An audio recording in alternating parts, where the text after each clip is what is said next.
bonjour. Je suis Mathias Malzieu, enfin je crois, il me semble, il faut que je vérifie.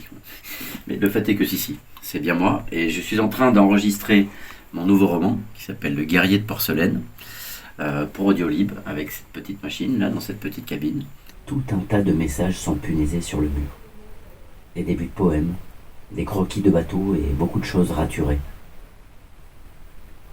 Je les effleure du bout des doigts sans vraiment les lire. Sur son bureau, tout un tas de cocottes en papier. Je ne peux m'empêcher de jouer avec l'une d'elles.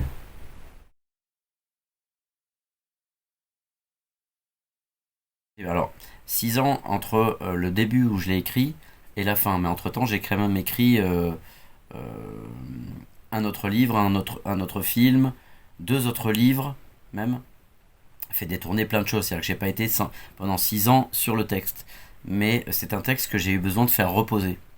Notamment parce que j'avais commencé à l'écrire quand moi-même j'étais malade et que j'écrivais mon journal d'un vampire en pyjama. Et c'était trop compliqué pour mon papa qui était de devenir à la fois mon fils, être mon père. L'ordre des choses était trop bousculé. Donc en fait je lui faisais parler de son enfance quand il venait me voir à l'hôpital. Et j'ai commencé le livre à ce moment-là. Puis j'ai dû finir mon journal d'un vampire en pyjama parce que c'était mon actualité brûlante, malheureusement au sens propre comme au sens figuré. Et j'avais besoin d'écrire ce livre. Et puis quand j'ai repris Le Guerrier de Porcelaine après, ça me rappelait quand j'étais malade. Donc j'ai eu besoin de faire autre chose. Donc je l'ai repris un petit peu, puis pas laissé tomber, mais je l'ai laissé reposer. En me disant toujours qu'un jour je le finirai. Mais voilà, donc ensuite j'ai eu toute l'aventure Une sirène à Paris. Et après Une sirène à Paris, pendant le confinement, je m'y suis remis.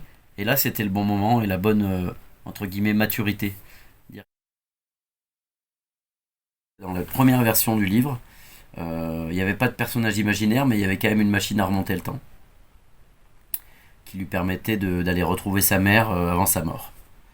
Euh, et j'ai enlevé ça euh, parce qu'en fait, ça nous éloignait du personnage.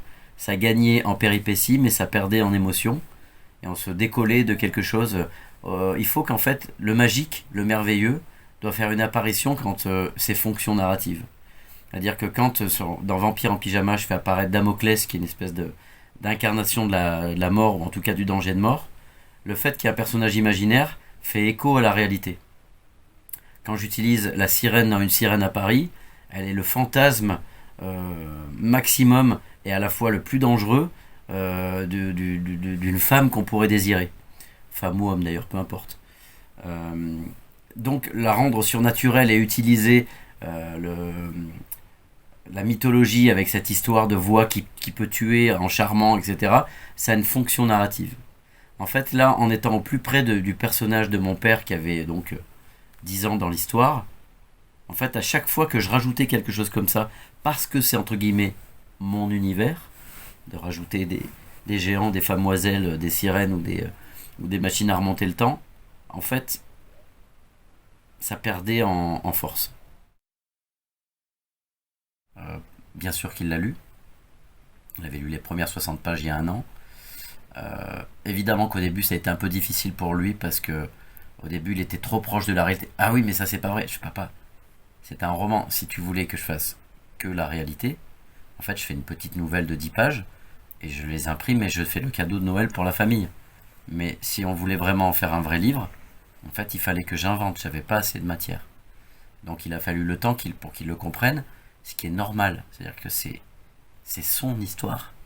C'est basé sur son histoire et son souvenir. Donc, je greffe des choses qui n'existent pas dedans. Évidemment, pour lui, c'est très déstabilisant.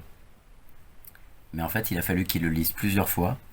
Et j'ai un message absolument sublime de lui qui me dit, écoute, voilà, évidemment que les personnages, la grand-mère elle était moins bavarde, machin des trucs, parce que j'y étais pas. C'est pas ça, mais j'ai ri et j'ai chialé. Et ça, c'est le plus beau cadeau pour moi.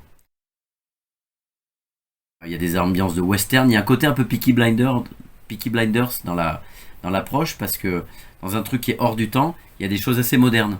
C'est-à-dire qu'on n'a pas essayé de faire de la musique des années 40, pour le coup. Il y a un truc assez rock, il y a des atmosphères un peu crépusculaires, avec des guitares surf. Des choses presque dansantes aussi, pas disco, mais un peu rythmique dans des moments où ça s'emballe. En fait, ça fait une espèce de mise en abîme rigolote, quoi. Parce que, en fait, on se remet à. On est complètement en immersion dans son texte. Et il y a une espèce de boucle. C'est comme un Larsen presque. Mais c'est un Larsen joyeux. Parce que, en fait, on envoie quelque chose, on joue quelque chose qu'on a écrit. Donc c'est presque comme de jouer en concert ou d'enregistrer des chansons quand on les a écrites dans la chambre. Sauf que là, il y a zéro filtre. Parce que même quand j'écris une chanson, après, il y a les arrangements avec le groupe. Ou même quand j'arrive avec mon ukulélé. Ou même quand je fais une mélodie. Le texte est déjà filtré par la mélodie. Alors ça peut le rendre plus beau, ça peut donner des choses. Mais là, en fait, on est complètement nu. On ne peut pas être plus nu. Et j'aime en fait cette auto-responsabilité la plus totale. On ne tient que sur le texte et sur la façon dont on va le dire. J'adore en fait. J'adore quand c'est l'auteur ou quand c'est un comédien que j'aime bien. Enfin, du coup, maintenant, je n'achète pas de livres. J'ai pas de truc de liseuse machin. Mais par contre, j'achète des fois des livres que j'ai pas achetés en livre audio et un livre que j'ai bien aimé. Quand j'ai bien aimé le livre, je vais toujours chercher voir s'il y a un livre audio